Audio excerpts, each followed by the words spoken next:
Welcome back to Finnegan Begin again. Today we're going to be installing the pistons. So I've got everything laid out here that we need. You will notice though that we are missing 2 wrist pin locking clips, but I called Eggy, who I got the pistons from. They're a wonderful company down in California, and they are going to send me those 2 missing ones for free, no charge. So thank you, Eggy, I appreciate that.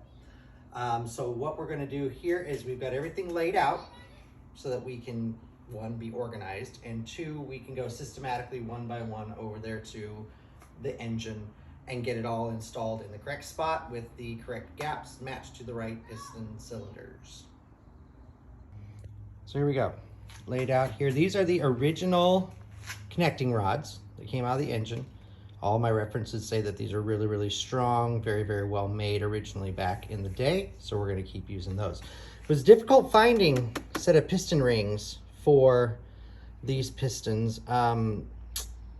What I ended up going with was actually new old stock. Came in this nice old box that's, you know, basically falling apart, but never got used before. Checked all of the forums and they said, yeah, new old stock is good. And plus it's kind of cool seeing those rich ones. And they're all, you know, they're their own sets, all 3 of them together.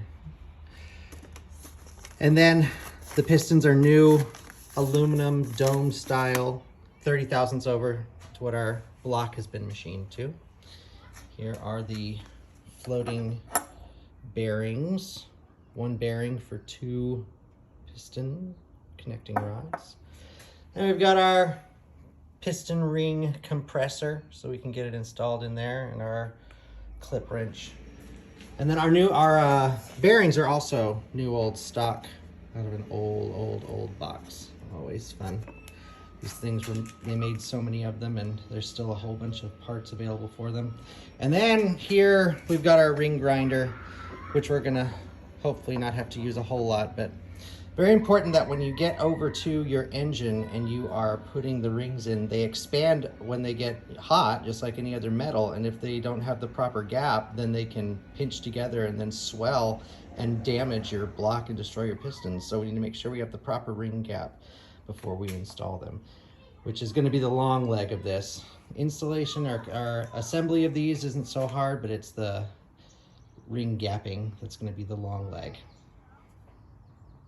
Okay, the first thing we're going to do is we're going to get those rod bearings installed, but first we're going to lube up the crankshaft real well.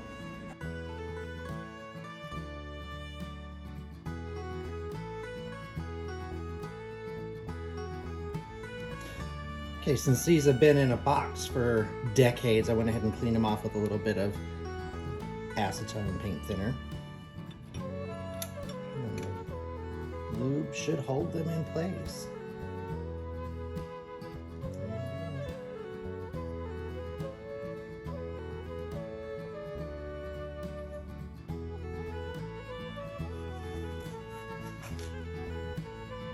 All right, now that the bearings are installed, it's time to flip it over and deal with the top side.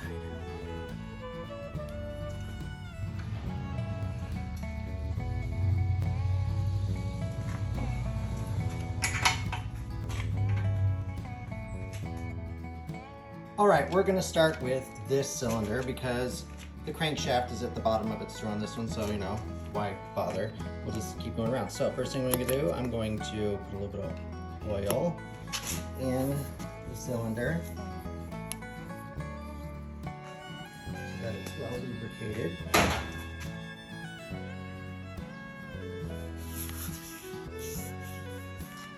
Bump the camera a little.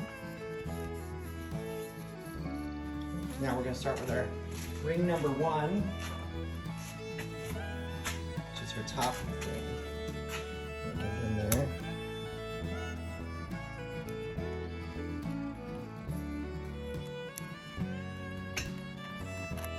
And now we're going to use the top of our piston to push it in. Make sure it's in there straight. Now, take our feeler gauge. Minimum that this is calling for is 7 thousandths.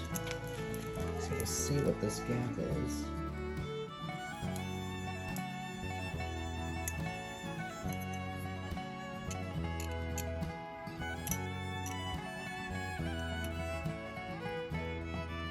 7/1000 will go in there.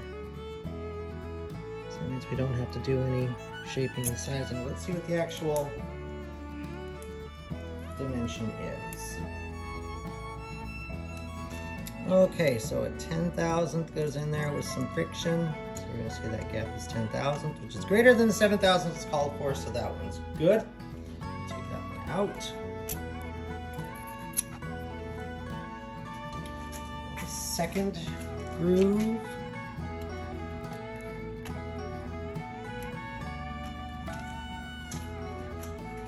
Again, with the piston.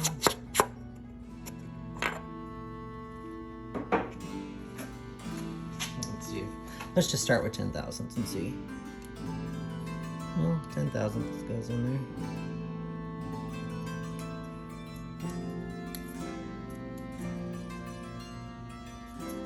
Let's see about 11.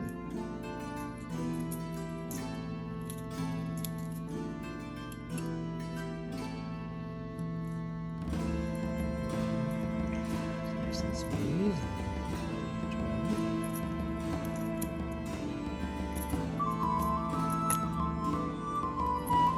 12/1000. All right. Good.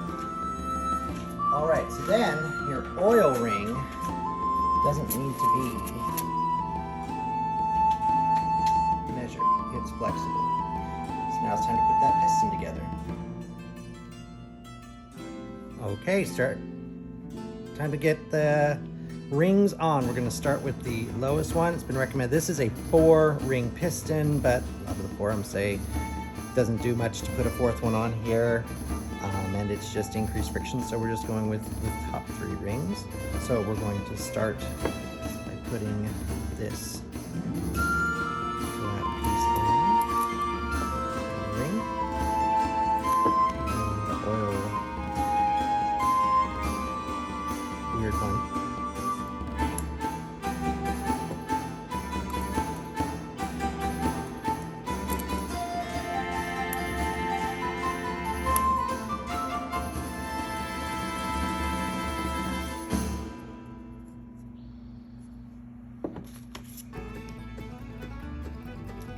Two skinny steel pieces that are stuck together.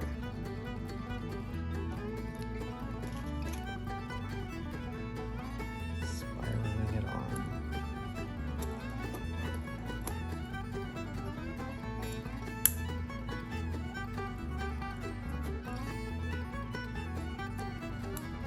This one we're putting on the bottom. The next one.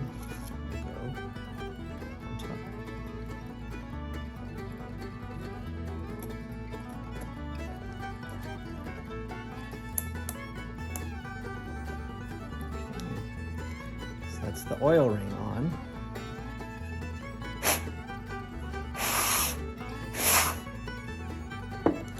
Next, I'm going to put the middle ring setup on.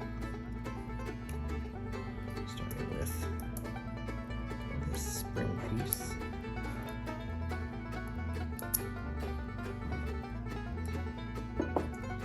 Followed by bottom steel piece that spirals on.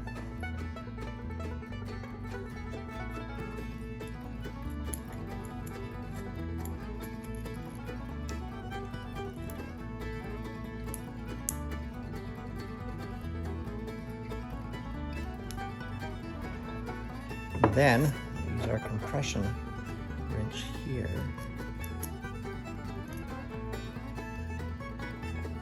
Oh, we need to make sure that we've got the right side going up, correct side going up. Which it looks like it's just square cross section, so there is no top or bottom.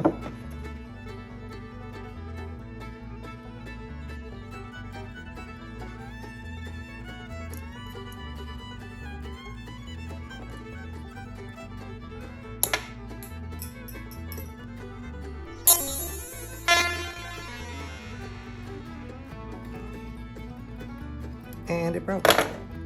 Yay. Okay, so lesson learned on that one. Don't expand the compression rings out too far, or else they will break. Just far enough that they actually go around. And then let it go. And it's in there. Okay, moving on to the top one. Now, the top does have an orientation that it needs to go in. And probably can't see it on here, but it actually has the word top. Okay, so I don't know if you can see it, but right there engraved on it, it says top. So that's the side that has to go up on this one.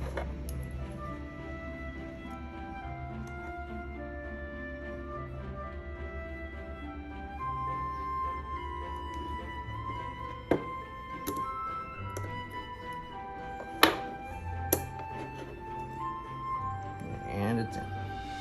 All right. So here's the first piston put together. Now we're going to mate it to its connecting rod. To do that, we need to take out the wrist pin that is installed in here. Put this up underneath. Well, first we're going to lubricate this a little bit.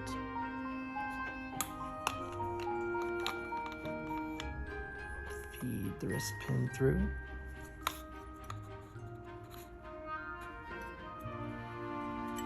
And then we'll get our clamps in place.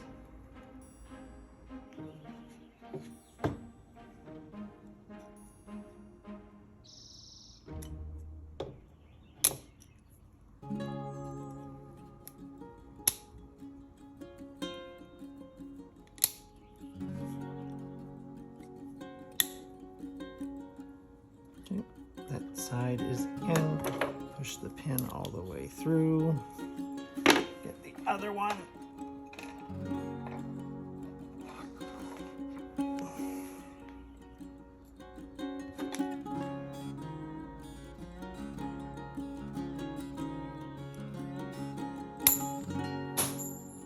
And that went flying across the room. Okay, so after 5 minutes of looking for that pin that went flying across the room somewhere, I was lucky enough to find it. We're gonna do this a little bit smarter. Maybe.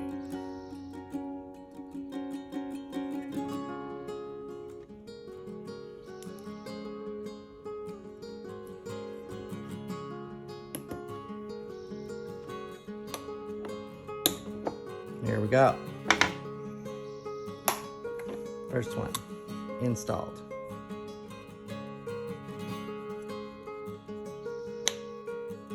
Okay, now it's just a matter of putting the piston in. How do we do that? Well, first of all, we're going to finish taking this off.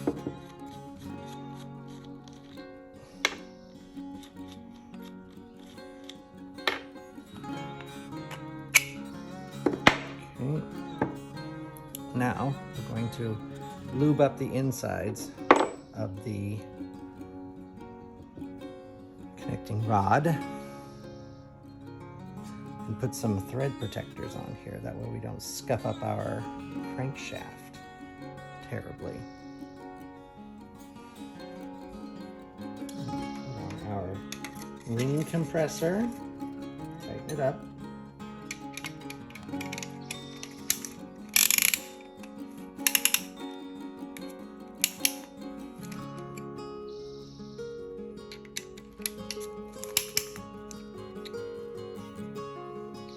Let's see if that's tight enough. Carefully, I'm going to put the connecting rod down inside the chamber.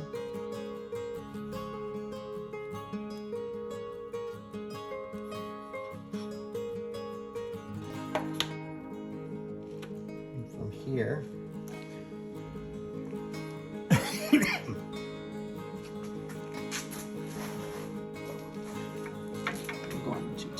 tap.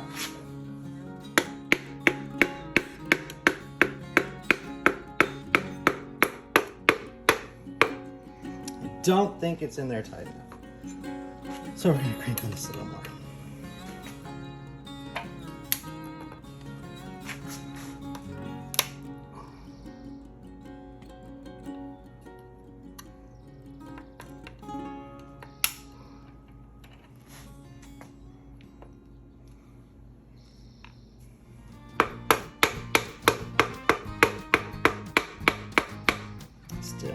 tight enough.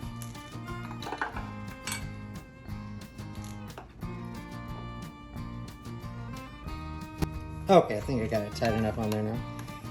Yeah, as we get closer and closer, we make sure that we guide that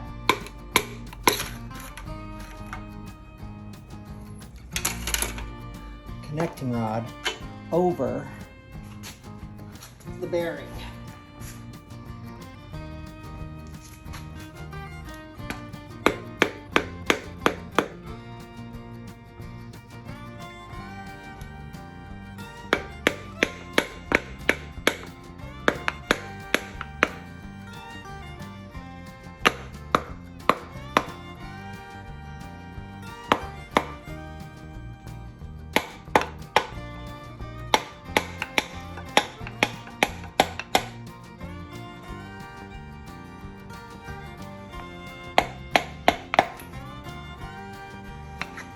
Okay, it's on. Okay, I flipped it upside down so you can see that the connecting rod has gone over the bearing. Now we're going to put the cap on.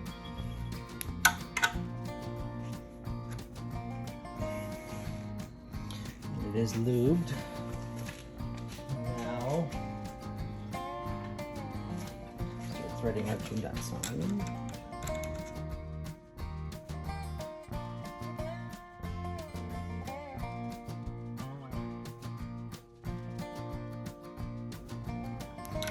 All right, we'll get those torqued to spec. But that's one piston installed. Yay!